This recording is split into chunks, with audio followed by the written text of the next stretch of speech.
cemberut sama tetangga, harus sadar bahwa kita dosa. Kalau nggak ada kesadaran, maaf, berarti tidak akan ada pertobatan. Kalau kita ingin bertobat kepada Allah, pada intinya balik Pak, balik. Tadiannya marah, jadi senyum, gitu loh. Itu berarti antara marah dan senyum, ini berarti antara tercela dan terpuji.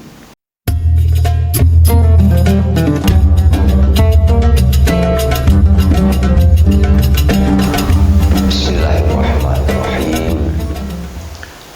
Assalamualaikum warahmatullahi wabarakatuh.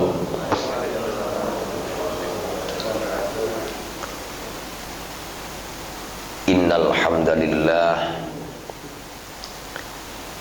nahmaduhu wa nasta'inuhu wa nastaghfiruhu wa nastahdihi wa natubu ilaihi wa natawakkalu alaihi wa na'udzu billahi min syururi anfusina wa min sayyiati a'malina. May yahdillahu fala mudhillalah wa may yudlil fala hadiyalah. Allahumma salli wa sallim wa barik wa tarham wa tahannan ala abdika wa rasulika sayyidina wa habibina wa syafi'ina wa maulana Muhammad wa ala alihi wa sahbihi wa man tabi'a hudahu ila yaumil ma'ad. Rabbana la tu'akhidna in nasina aw akhtana. Rabbana wa la tahmil alaina isran kama hamaltahu ala alladhina min qablina. Rabbana wa la tuhammilna ma la taqata lana bih wa'fu 'anna waghfir lana warhamna anta maulana fansurna 'alal qaumil kafirin. Rabbi shrah li sadri wa yassir li amri wahlul 'uqdatam min lisani yafqahu qawli. Subhanaka la ilma lana illa ma 'allamtana innaka antal alimul hakim. Jamaah sekalian yang dirahmati Allah Subhanahu wa taala, kehadiran kita di tempat ini bukti nyata adanya Allah Subhanahu wa ta'ala. Bukti nyata maha kuasanya Allah. Jangan sampai terbersit di hati kita saat kita berbuat baik muncul gua hebat, tepis jauh-jauh. Karena Allah Maha Esa, Allah Maha Kuasa, dan Allah tidak boleh diduakan. Karena di saat kita mengatakan kita hebat bisa hadir di tempat ini berarti jelas sudah menandingi Allah Subhanahu wa ta'ala. Ketika siap bertanding dengan Allah, siapa kita? Gak akan kuat kita. Makanya untuk menjadikan diri kita istiqomah dalam taat kepada Allah, jadikan kita kecil di hadapan Allah. Hanya Allah yang maha besar. Jadikan kita lemah di hadapan Allah, hanya Allah yang kuat. Termasuk pagi ini kita hadir, jangan sampai di hati kita ada kebesaran. Cukup yang punya kebesaran itu hanya Dia. La ilaha illallah Muhammadur Rasulullah. Makanya subhanallah, kalau saya mentafakuri perjalanan dari rumah menuju BSR ini, subhanallah, andai bukan karena kuasa-Mu ya Allah, saya tidak akan berada di tempat ini. Kalau bukan karena kekuasaan-Mu ya Allah, saya tidak akan mampu sujud di waktu yang sulit ini. Waktu yang sangat sulit untuk sujud itu waktu subuh, untuk menandakan kita ini mukmin sejati dan tidak, lihat di waktu subuhnya. Pertanyaannya, model kita dilabelin mukmin sejati, kira-kira cocok nggak itu? Terbayang bagaimana dosa kita, terbayang bagaimana dusta kita, terbayang bagaimana bohongnya kita, terbayang bagaimana kelemahan kita. Tapi itulah Allah, ketika sudah berpihak kepada hambanya, siapa kita?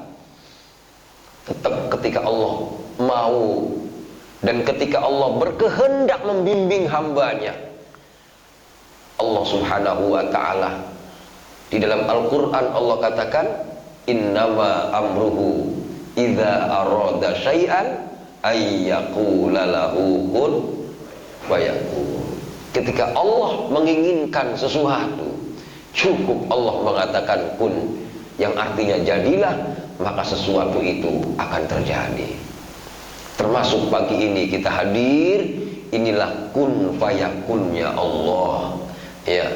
Walaupun nanti nggak ada kaitannya dengan Kap Nun channel gitu kan. Ada kapnya di situ. Subhanallah, alhamdulillah. Makanya nikmat terbesar yang kita rasakan, nikmat terbesar yang harus kita syukuri adalah nikmat punya iman, nikmat punya Islam. Itulah yang perlu kita syukuri di pagi hari ini. Mudah-mudahan Allah perkenankan hati kita rasa syukur. Yang serem dikasih nikmat, gak punya rasa syukur, Pak. Seolah bukan nikmat. Ya Allah, na'udzubillahi min dzalik. Salawat dan salam kita sanjungkan kepada baginda Rasul Muhammad sallallahu alaihi wasallam, pada semua keluarganya, semua sahabatnya, serta seluruh pengikutnya ila yaumil qiyamah. Amin Allahumma ya rabbal alamin. Hadirin yang dirahmati Allah subhanahu wa ta'ala, kita sedang belajar memberesi diri, ya. Kita sedang belajar mengobati penyakit sendiri. Kenapa masalahnya? Subhanallah, kalau orang sakit fisik, Pak, pasti dia ada keluhan. Datanglah ke dokter berobat. Pak dokter, saya kok pusing kepala saya, kan gitu ya, mengadu dia. Pak dokter, saya kok meriang ya. Dia akan curhat. Tapi maaf, kalau penyakitnya penyakit hati, orang itu yang sangat menyedihkan, tidak pernah merasa sakit. Dan ketika dia bercerita pun obatnya apa, bingung, Pak. Harus belajar istiqomah, belajar istiqomah. Kenapa masalahnya, hadirin yang dirahmati Allah subhanahu wa ta'ala? Di antara, ini dia nih, kita niati, kalau saya maaf, ketika hadir di majlis semacam ini, yang saya pikirkan hanya kebodohan saya, yang saya pikirkan hanya ketololan saya, yang saya pikirkan hanya kejahatan saya. Kenapa masalahnya? Menurut qaulul ulama, menurut pendapat ulama, di antara cara yang manjur untuk menghancuran kebodohan, di antara cara manjur, di antara cara yang paling top untuk menghancurkan kekerasan hati, untuk menghancurkan penyakit hati, di antaranya satu, datang ke majelis ilmu, diberi mau'izah, diberi nasihat. Andaikan tidak banyak hati kita diberi nasihat, dikasih mau'izah, ini yang menjadikan hati kita kasar, ini yang menjadikan hati kita tebal, sulit untuk menerima kebenaran. Ada yang ngomong kemudian, kita termasuk hati keras apa hati lembut? Termasuk kita ini, hijab di hati kita tebal apa tipis? Nggak usah jauh-jauh, contohnya banyak banget dalam Al-Quran, Pak. Ini yang sering saya renungi. Contoh kecil. Pada pertemuan lalu saya membahas korban. Lihat bagaimana seorang Habil ketika tangan abangnya mau membacok dia.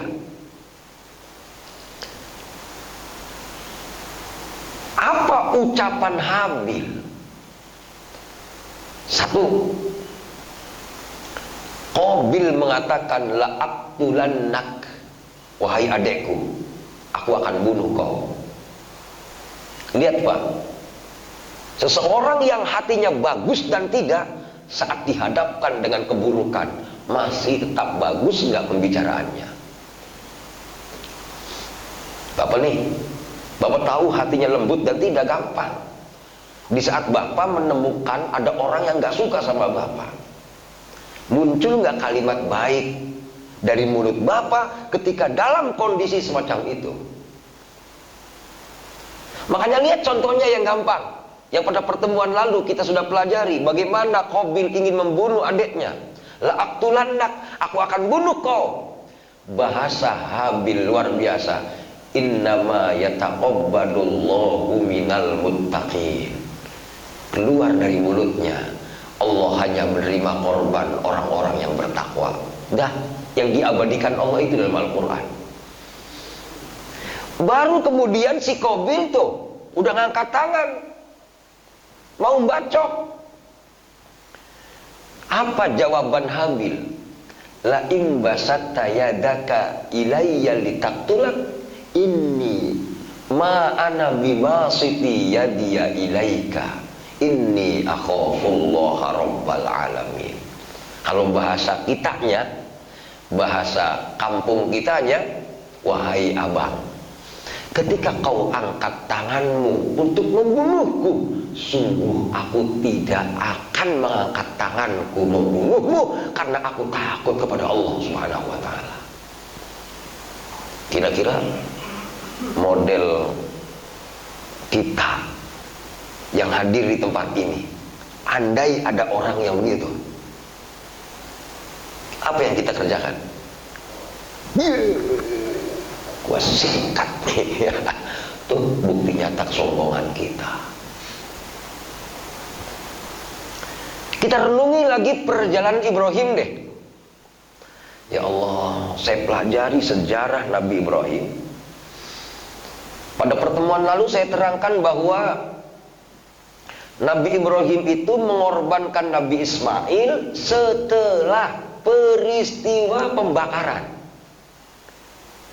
Artinya ketika setelah peristiwa pembakaran, ini berarti setelah matinya Namrud. Ini prosesnya. Pertanyaannya, siapa Namrud? Namrud itu di dalam sejarah dunia, di antara dari 4 raja yang wilayah kekuasaannya dunia, bukan negara. Ada 4 raja di dunia ini yang wilayah kekuasaannya dunia. 2 dari kalangan muslim, 2 dari kalangan non muslim. Yang dari kalangan non muslim di antaranya Namrud. Lamanya kekuasaan Namrud 400 tahun. Kalau Pak Harto berapa Pak Harto? 30 berapa? Ya. Kalau Jokowi berapa Jokowi? Cuman 2 periode Pak. SBY berapa SBY? 2 periode. Artinya yang lama berkuasa di Indonesia, misalkan ini sebagai kekuasaan otoritas Pak, yang paling lama itu adalah Soeharto. Di balik Soeharto dulu ada yang lebih lama, 400 tahun. Soeharto barangkali kekuasaannya cuma di Indonesia, sedangkan namanya Namrud kekuasaannya dari timur ke barat, utara, selatan, penguasanya dia. Dihadapkan dengan seorang manusia yang masih muda belia. Bisa dibayangkan kalau Namrud kekuasaannya 400 tahun Pak, berapa umurnya Ibrahim alaihi salam? Nabi Ibrahim alaihi salam sunat saja sekitar usia 50-an. Nabi Ibrahim punya Nabi Ismail sekitar usia 90, usia tua. Tapi usia tuanya Ibrahim gak sama dengan tuanya Namrud. Gitu tuh. Nah, yang menarik buat saya, dalam sejarah, dalam kitab tafsir itu dikatakan, karena Namrud ini raja yang ngaku Tuhan Pak, saat itu ditantang oleh malaikat Jibril. Namrud, kalau kau ngaku berkuasa, yuk berperang dengan kita. Namrud penguasa hebat 400 tahun. Ditantang Jibril, oh, oke siap, kita keluarkan pasukan, besok perang. Begitu sampai di lapangan Pak, pasukan musuh nggak ada, yang ada pasukan Namrud. Namrud ngomong sama Jibril, Jibril mana pasukanmu? Katanya kita perang, kok pasukannya nggak ada? Sebentar lagi datang. Begitu datang, yang datang pasukan nyamuk. Diserang oleh nyamuk, habis tentara Namrud. Yang nyisa Namrud pulang. Yang selamat itu. Ketika pulang hadirin, sebenarnya Namrud udah kena tembakan itu. Gitu loh. Dari mana tembakannya? Dimasuki. Konon katanya pendapat, ada yang mengatakan Namrud itu dimasuki nyamuk di hidungnya. Ada yang mengatakan dimasuki nyamuk di telinganya. Gitu loh. Nah, jadi setelah peperangan itu, hadirin yang dirahmati Allah Subhanahu wa taala, Namrud kemudian merasakan sakit yang lama. Sakit di kepalanya. Nah, pertanyaannya, siapa yang mengobati Namrud? Pak, Namrud penguasa hebat, cari dokter spesialis bisa Pak. Yang merawat dia barangkali dokter-dokter yang kelas dunia, siap bisa. Tapi nampaknya gagal. Allah takdirkan tidak ada yang sanggup untuk menangani penyakitnya Namrud kecuali Nabi Ibrahim alaihissalam. Malam merasa sakit, Nabi Ibrahim dijemput. Ibrahim, Namrud sakit, tolongin dia. Ditolong Pak. Luar biasa. Saya bengong lihat kisah itu, adakah saya bisa seperti itu? Betapa lembut hati Nabi Ibrahim alaihissalam. Walau terjadi perbedaan pendapat, walau terjadi sebuah gap besar Pak antara ketuhanan Allah Subhanahu wa taala yang la ilaha illallah dengan ngaku diri Tuhan, Ibrahim apa Namrud. Tapi nampaknya saat orang yang mengaku diri Tuhan itu sakit dan minta tolong, ditolongin Pak. Itu bukti nyata Nabi Ibrahim itu orang yang hatinya lembut kepada Allah Subhanahu wa taala. Tuh. Andai bini kita orang ngasih gara-gara kesalahan kita, ngapa beli duren orang bilang dikasih baunya doang. Ayah dari mana tadi malam? Ada deh. Tadi mana? Nih baunya, habis makan duren. Sama bininya tuh, kata bininya, giliran susah sama bini giliran enak ninggalin bini. Ntar kalau dia pengen, saya colekin baunya baik.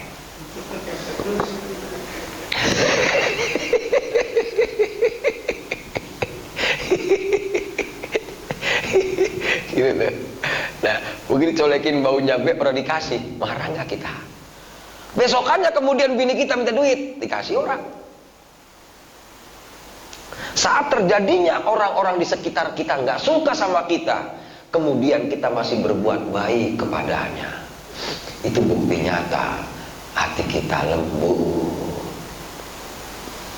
Kemudian pagi ini kita koreksi, Pak. Siapakah kita? Bagaimana ketika kita disakiti orang? Di saat kita digunjing orang, di saat kita diperlakukan tidak baik sama orang, masihkah kita berbuat baik kepadanya? Kalau jawabannya kita tetap lu jual, gua borong. Bahasanya kan begitu. Inilah ucapan-ucapan orang-orang yang tidak punya hati sesungguhnya. Kenapa masalahnya? Dia tidak pernah mengerti bahwa semua yang terjadi di dunia ini itu adalah haknya Allah. Ya Bang, wa rabbuka yakhluqu ma yasha'u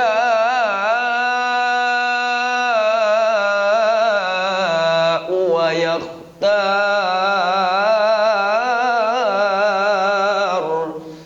Tuhanmu menciptakanmu. Apa yang dia kehendaki? Maaf nih, diciptakan kita seperti apa, kondisi fisik kita seperti apa, itu maunya Allah. Bukan sekedar itu.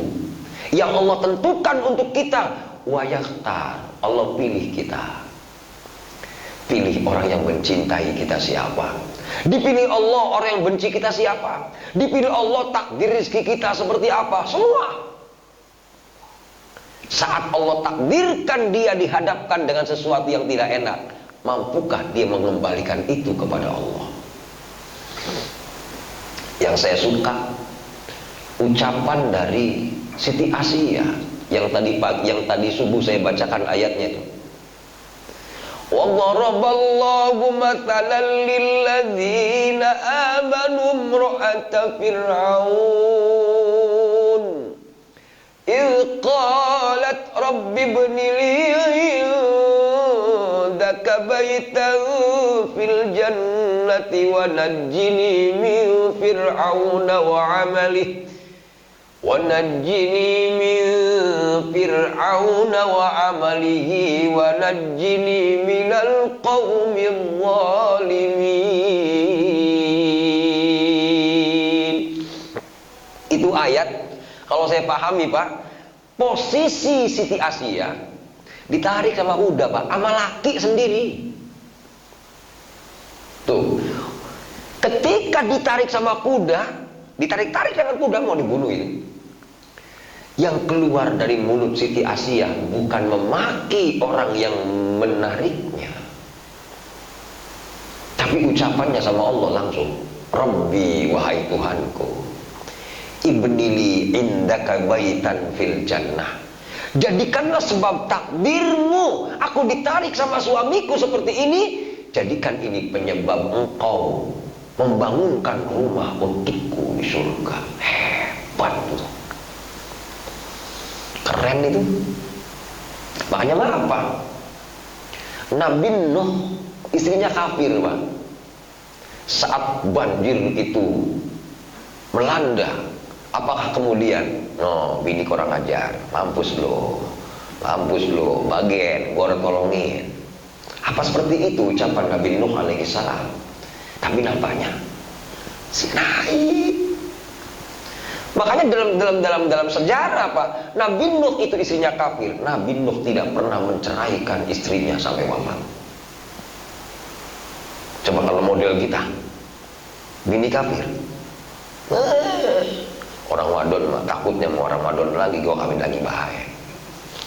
Pilihan daripada kawin lagi inilah pilihan yang dikatakan pilihan yang salah, gitu loh. Walaupun untuk kita bisa bener Pak, untuk Nabi Nuh nggak bisa, gitu. Ngapa masalahnya? Kalau Nabi kalau nggak ada perintah nggak boleh Pak. Nggak ada perintah untuk Nabi Nuh bercerai, nggak ada. Makanya Nabi Nuh bertahan. Kenapa masalahnya? Karena dalam kondisi seperti itu dia sedang taat kepada Allah Subhanahu wa taala.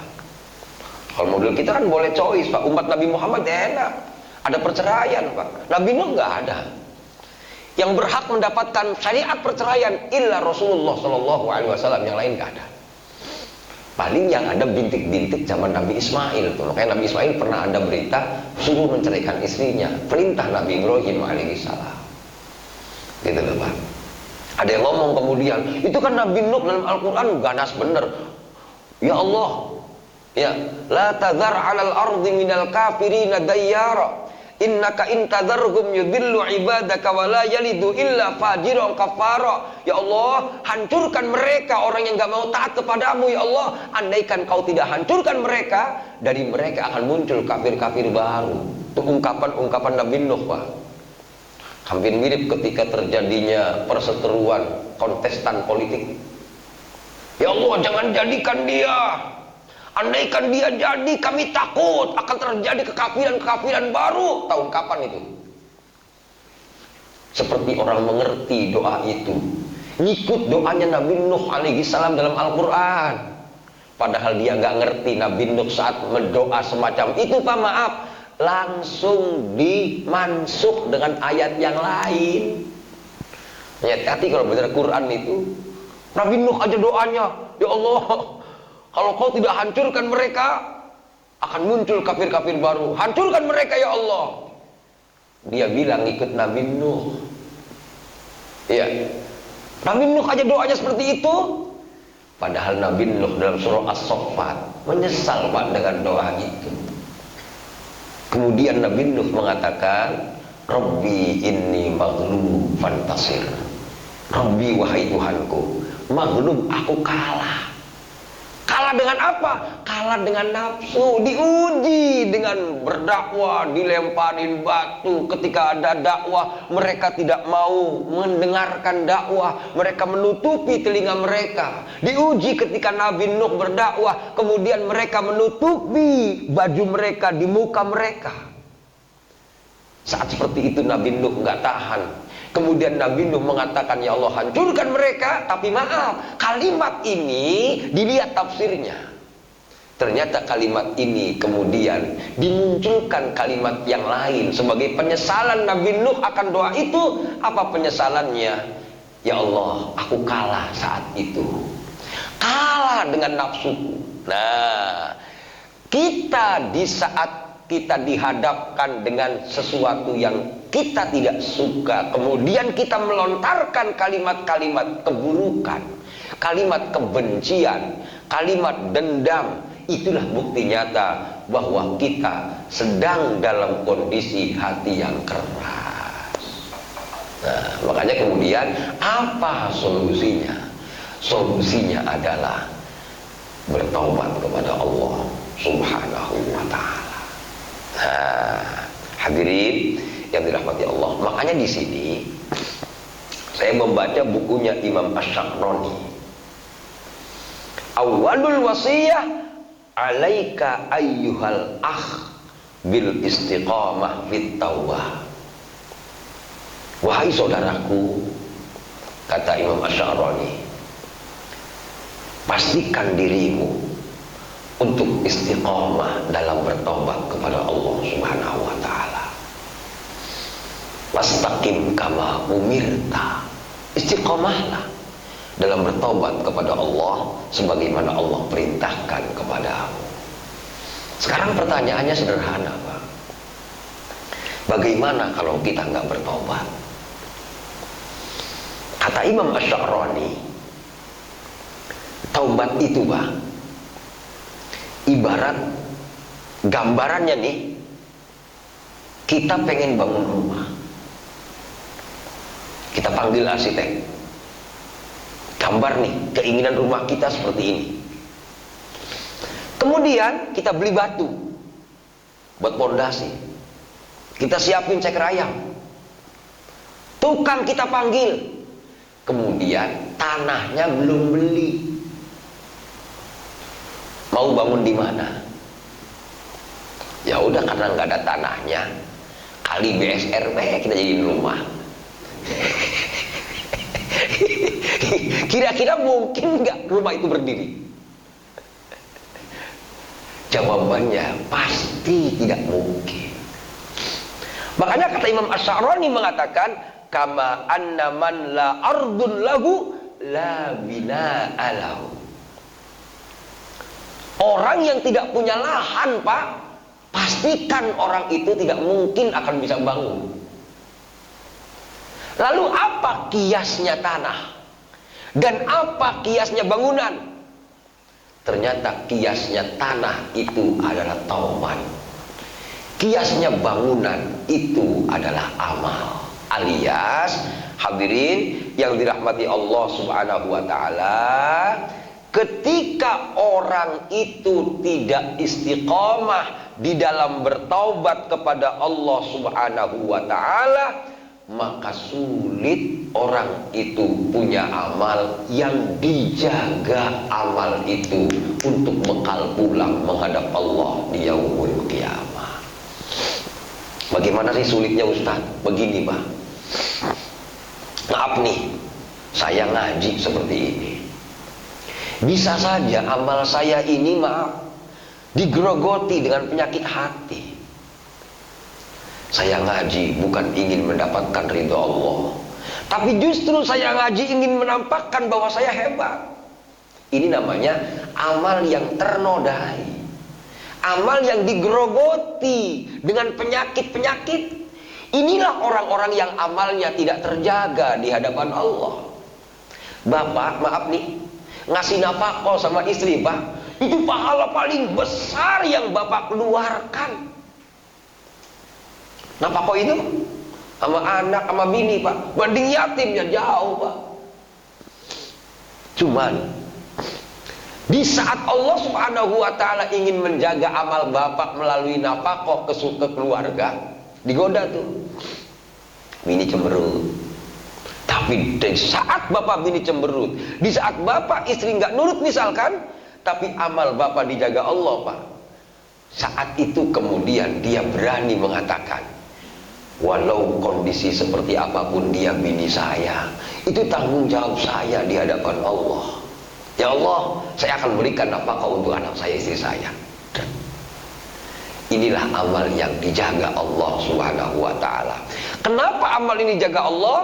Yang pasti amal tidak akan dijaga Allah kalau dia tidak ada pertobatan kepada Allah. Alias di saat amal itu dipenuhi dengan istiqomah taubat kepada Allah, maka pastikan amal itu dijaga Allah Subhanahu wa taala.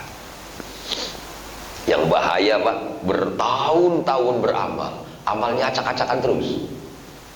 Amalnya rusak mulu, ibarat membangun, maaf, pondasinya nggak kuat. Ibarat membangun, Pak, dindingnya tipis, kena angin, berak lagi, kena angin, berak lagi. Baru belajar berjamaah, bersinggungan sama teman sedikit, besoknya nggak jamaah lagi. Ini namanya amal yang tipis. Ibarat membangun rumah, Pak, bangunannya reot, dikit kena hantaman angin ambruk dia. Subhanallah, luar biasa. Padahal maaf, kita menginginkan amal sampai kita mati. Ada seorang ulama, Syekh Hasan Basri itu, di saat dia lagi merasa hatinya kasar, Pak, di saat dia lagi merasa amalnya mudah dihancurkan oleh angin, badai, ya, itu Syekh Hasan Basri datang ke fakir miskin. Syekh Hasan Basri datang ke orang sakit, Pak, ditengoki. Tuan Syekh saat itu melihat bagaimana sakitnya orang yang mau mati, sakaratul maut. Menyedihkan memang melihat orang yang sedang sakaratul maut. Kesedihan itu kemudian menjadikan dirinya berbalik kepada Allah, balik kepada Allah. Ya Allah, ternyata yang namanya hidup itu nggak butuh apa-apa selain butuh untuk beramal. Pulanglah Syekh Hasan Basri ke rumahnya, hadirin. Saat berpulang kemudian dia ngomong sama istrinya itu, wahai istriku, masaklah. kita bagi-bagi makanan. Mumpung masih hidup, kita punya amal, terus beramal. Artinya hadirin, ini dia yang diinginkan dari adanya materi ini. Jangan sampai kita hidup cuman sekali. Amal kita Masya Allah bagaikan bangunan reot, bagaikan bangunan miring, kena angin sedikit ambruk lagi, kena bangunan sedikit, kena angin sedikit ambruk lagi. Inilah amal-amal yang tidak dijaga Allah Subhanahu wa ta'ala. Kenapa amal ini nggak dijaga Allah, Pak? Tadi bahasanya karena pondasinya nggak kuat, karena tanahnya nggak kuat, ceker ayamnya nggak kuat dia. Ceker ayam, pondasi, tanah yang kita gunakan untuk membangun, itulah yang dalam ucapannya Imam Asy'arani yang dikatakan taubat di hadapan Allah Subhanahu wa ta'ala. Makanya pinter-pinterlah kita bertaubat. Rabbana ya Rabbana walamna anfusana wa illam taghfir lana wa tarhamna lanakunanna minal khasirin. Rabbana, wahai Tuhan kami, zalamna anfusana, kami telah mendzalimi, menganiaya diri kami sendiri. Wa illam taghfir lana, jika kau tidak ampuni kami. Wa tarhamna, jika kau tidak sayangi kami. Lanakunanna minal khasirin, sungguh kami akan menjadi orang-orang yang merugi. Maulana ya Maulana, ya Allah kau kekasihku. Ya Sami' du'ana, wahai zat yang mendengarkan doaku. Bihurmat Nabi Muhammad, kami mohon kepadamu ya Allah dengan kemuliaan Rasul Muhammad SAW. Istajib du'ana,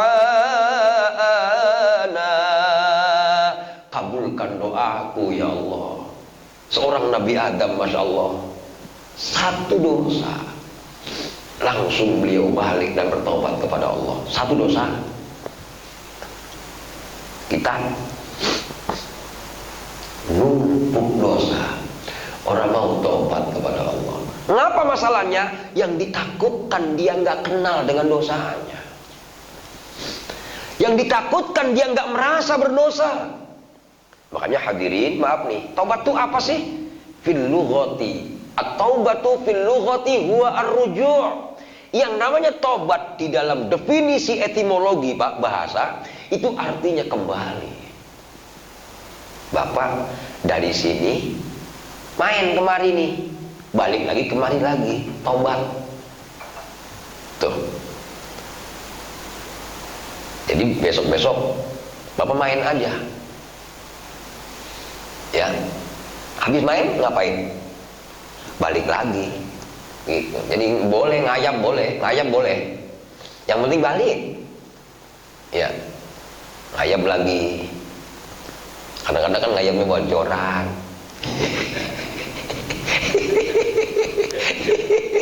Kadang-kadang ini mah. Jangan tersinggung baik nih, contoh doang ini.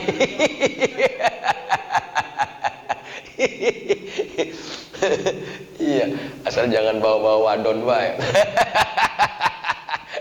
Biasanya kalau ngayap bawa-bawa wadon orang balik lagi, Pak. Nanti nggak udah balik udah stroke, baru balik ke binimu begini tua. Iya. Maksudnya apa sih? Itu tadi pada intinya kayak kita aja. Kita rumah. Dari rumah nih malam ini. Kemudian kita berangkat ke masjid nih. Nanti balik lagi ke rumah, itu taubat tuh. Taubat secara bahasa artinya rujuk, balik.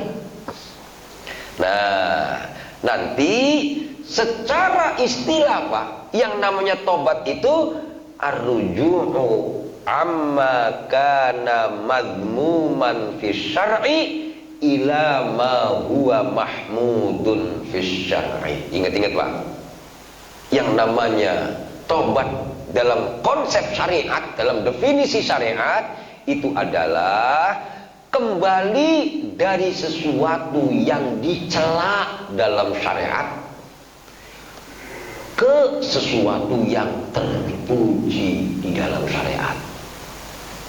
Terpuji bahasanya loh Pak. Ya, kenapa bahasa terpuji Pak? Maaf, tobat itu sesuatu keindahan, kehalusan dalam taat. Gitu. Luar biasa. Ada orang maaf nih, saya kan udah bener, ngerasa bener. Ini namanya madmum. Tercela, murni. Sebuah kemurnian, kembali ingin tobat kepada Allah, kemudian terpuji Pak. Artinya terpuji di sini betul-betul dia menyenangkan, betul-betul asik dia. Tidak ada yang namanya kekakuan, tidak ada yang namanya kekasaran. Indah, bisa dibayangkan Pak, orang tobat dengan nyamuk Pak, dengan nyamuk aja berteman dia. Nyamuk, pergi kau, udah kenyang belum? Udah ya, saya pengen tidur, kamu ganggu mulu tadi. Bersahabat. Orang dulu maaf, nggak ada, tatok. Ini kan madmum, penghancuran, penghancuran massal itu. Orang dulu Pak maaf itu, ya Allah, orang dulu tuh saya bayangin, nyamuk, udahlah, kamu udah kenyang belum? Udah kan, pergilah. Bagaimana pertobatannya orang-orang dulu? Bisa kita bayangkan bagaimana tobatnya pelacur Pak. Yang pelacur itu diterima tobatnya lantaran ngasih minum sama anjing. Ya, betapa halusnya seorang perempuan ini perlakukan anjing. Tuh. Kenapa masalahnya? Itu kan ceritanya begini Pak, ceritanya itu. Dia seorang pelacur bahasanya ingin bertobat kepada Allah, Allah datangkan sebuah fenomena. Allah datangkan sebuah kenyataan saat itu. Dia haus. Kemudian dia turun ke sumur. Kalau zaman dulu sumur kan memang galian Pak. Kan turun tuh, pakai tangan tuh. Kelak, kakinya napak, tangannya napak. Nyedot lah, nggak ada timba. Minum puas, naik dia.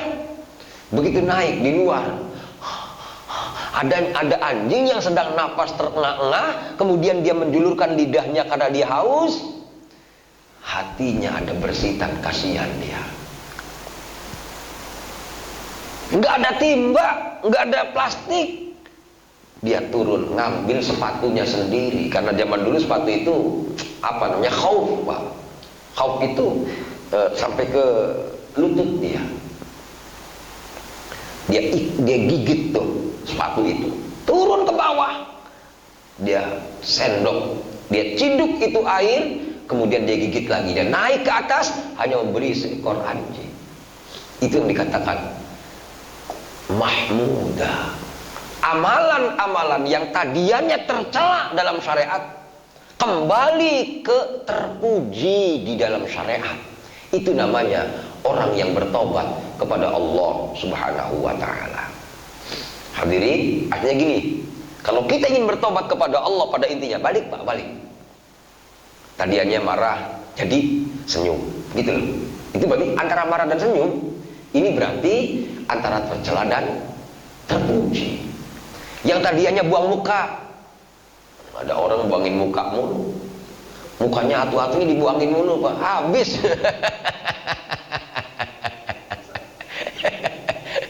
Betul gak? Buang muka itu namanya tercela, madmum. Balik Pak dengan menegur, ya, dengan bahasa yang indah, dengan muka yang menyenangkan, itu mahmud. Balik ke mahmud. Mahmud jangan diartikan mamah. Kayaknya udah hafal ini. Ya, mahmud jangan diartikan mamah muda. Mahmud maksudnya adalah apa? Terpuji di hadapan Allah Subhanahu wa ta'ala. Makanya lihat Pak, ungkapan-ungkapan tadi yang saya sampaikan, bagaimana Habil ketika disakiti, bagaimana Nabi Ibrahim ketika disakiti, bagaimana Nabi Nuh bisa disakiti. Adakah ungkapan-ungkapan yang menyakitkan atau ungkapan yang mazmum, yang tercela? Walaupun ada misalkan seperti tadi contohnya Nabi Nuh minta kehancuran untuk umatnya, tetap akan direvisi menjadi kalimat-kalimat yang mahmudah, yang terpuji. Kita nggak punya taubat, masih kasar sama bini, belum. Ya, masih ada kalimat yang menyakitkan, maaf, belum istiqomah taubatnya. Ayo koreksi. Dari mulai kita nikah sampai saat ini, banyakkah kalimat yang masih keluar dengan kasar dengan istri kita? Ya Bang?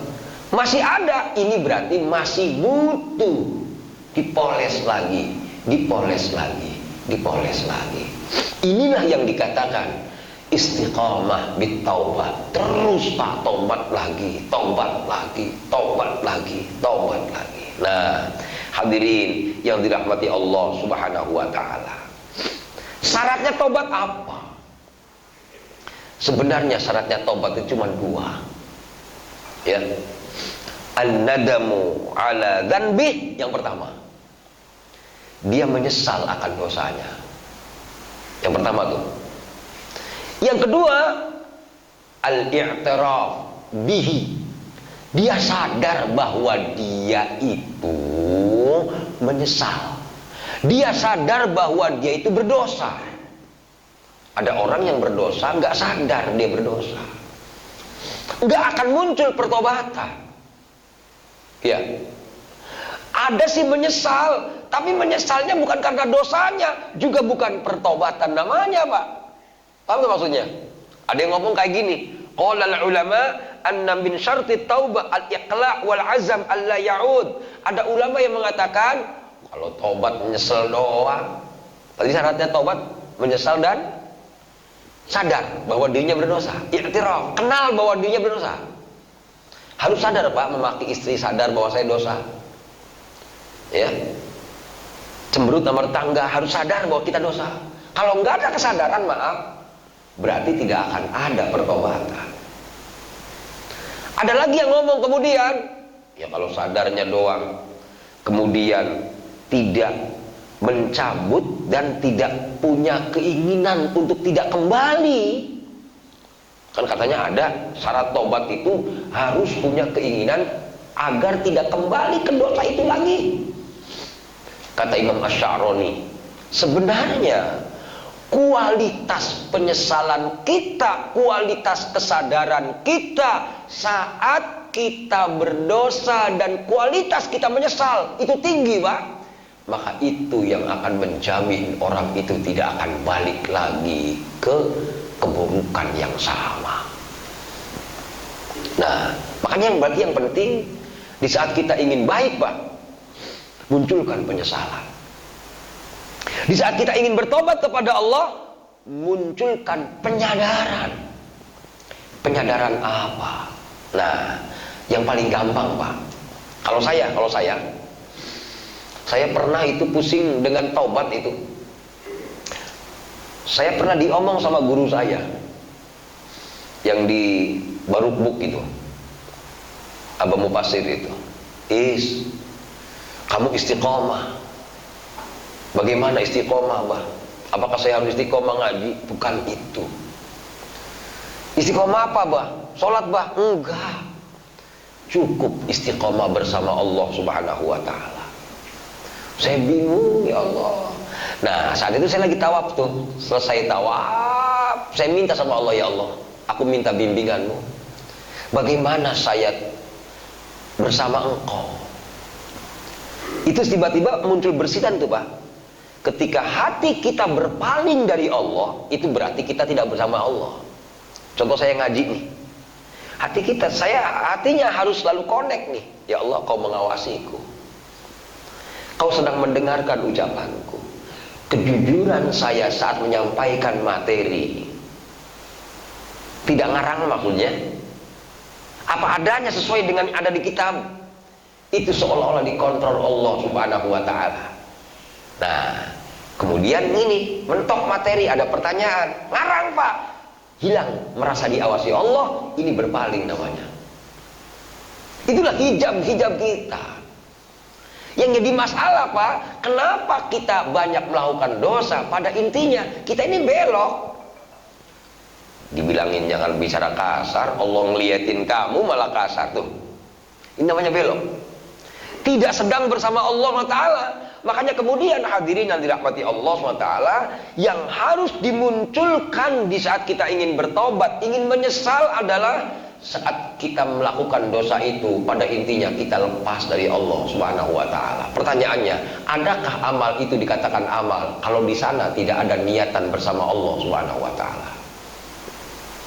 Jawabannya pasti tidak akan dikatakan amal ketika amal itu dasarnya bukan Allah Subhanahu wa taala. Makanya tadi seperti rumah reot, sapu angin, ambruk lagi belajar ngaji, gara-gara pertanyaan sama ustadznya, kemudian kebetulan ustadznya kadang-kadang bahasanya keceplosan, Pak, sakit hati dia, besok orang ngaji lagi.